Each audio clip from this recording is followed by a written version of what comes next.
ESPN 9 news आप देख रहे हैं। आपके साथ मैं हूं अक्षय अग्रवाल।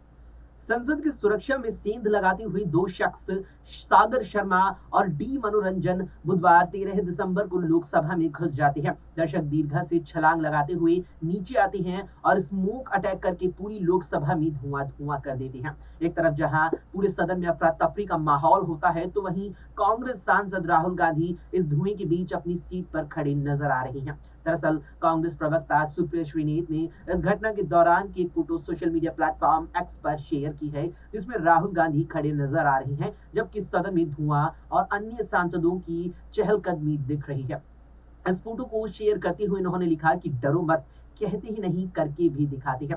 उन्होंने जो फोटो एक्स पर पोस्ट की है उसमें टेक्स्ट भी लिखा है, जब संसद में अफरा तफरी फैली थी, जननायक सीना तान कर खड़े थे। इस बीच इस मामले को लेकर उनका एक वीडियो भी सामने आया है, जिसमें वे काफी कुछ कहती नजर आ रही हैं। जरा सुनिए सुप्रिया श्रीनेत ने क्या कुछ कहा। दिन का करीब 1:01 हुआ था। लोकसभा की कार्रवाई चल रही थी और यकाएक दर्शक दीर्घा से दो लोग सदन में कूद पड़े, और कूद ही नहीं पड़े, जूते उतारकर सांसदों की बेंच पर, उनकी मेजों पर दौड़ लगाने लगे। उनके हाथों में कैन थे जिससे एक पीले रंग का धुआं निकल रहा था, और उस धुएं ने सदन को धीरे धीरे भर दिया। सांसदों ने सूझबूझ दिखाते हुए, जिसमें से प्रमुख तौर पर कांग्रेस के सांसद थे, गुरजीत सिंह औजला थे, लोगों ने उन लोगों को जकड़ लिया, उनको धर दबोचा। उस माहौल में भी, उस कौतूहल में भी राहुल गांधी जी सदन में मौजूद थे। वो तटस्थ खड़े रहे, शांत रहे और विचलित नहीं दिखे। तो वो जब डरो मत कहते हैं तो वो कहते ही नहीं है, करके भी दिखाते हैं।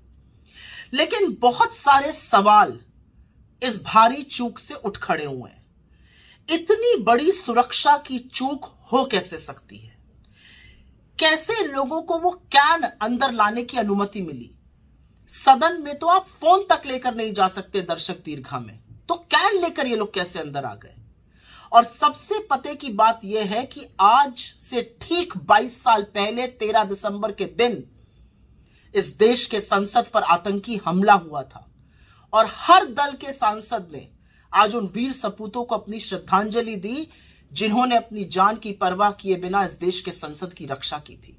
आज तो पूरे देश में रेड अलर्ट लगा हुआ है। आज तो सुरक्षा के जो बंदोबस्त थे वो और पुख्ता होने चाहिए थे। तो बजाय पुख्ता होने के, दो लड़के देश के सदन में घुसकर आतंक फैला रहे हैं, अराजकता कर रहे हैं। किसकी जिम्मेदारी है?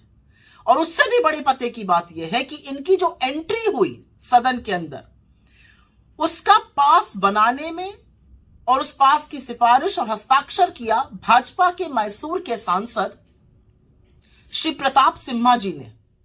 तो उनकी क्या जवाबदेही है? क्या वो जानते थे ये लोग कौन है? क्या वो बिना जाने साइन कर रहे थे?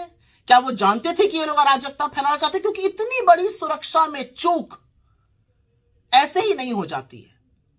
उनकी क्या जिम्मेदारी तय होगी? अगर देश की सदन को, देश के संसद में सुरक्षा में भारी चूक हो रही है, तो क्या उनको निष्कासित किया जाएगा? क्या उनको एक्सपेल किया जाएगा पार्लियामेंट से?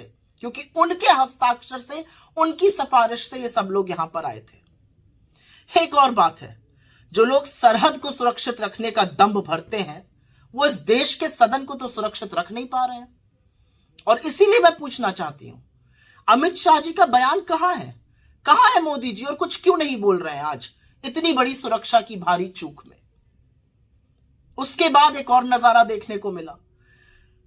कुछ लोगों ने अराजकता अंदर करी थी, कुछ दो लोगों ने अराजकता बाहर करी थी। उनके हाथ में भी इस तरह के स्मोक बॉम्ब थे।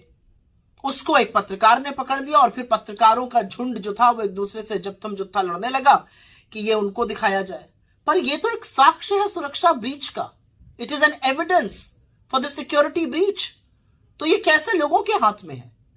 मेरा अपना मानना है कि इतनी बड़ी, इतनी भारी सुरक्षा में जो चूक हुई है, उसकी जिम्मेवारी तय होनी चाहिए, और इस देश के प्रधानमंत्री को सदन में आकर इस पर बयान देना चाहिए।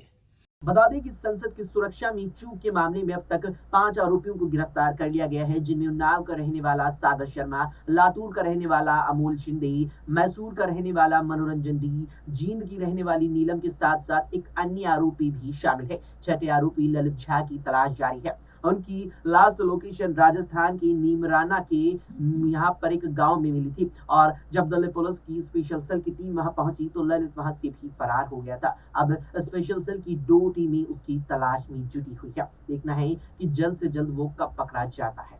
फिलहाल के इस वीडियो में इतना ही। देश और दुनिया की तमाम खबरों के लिए आप देखते रहें SPN9 न्यूज।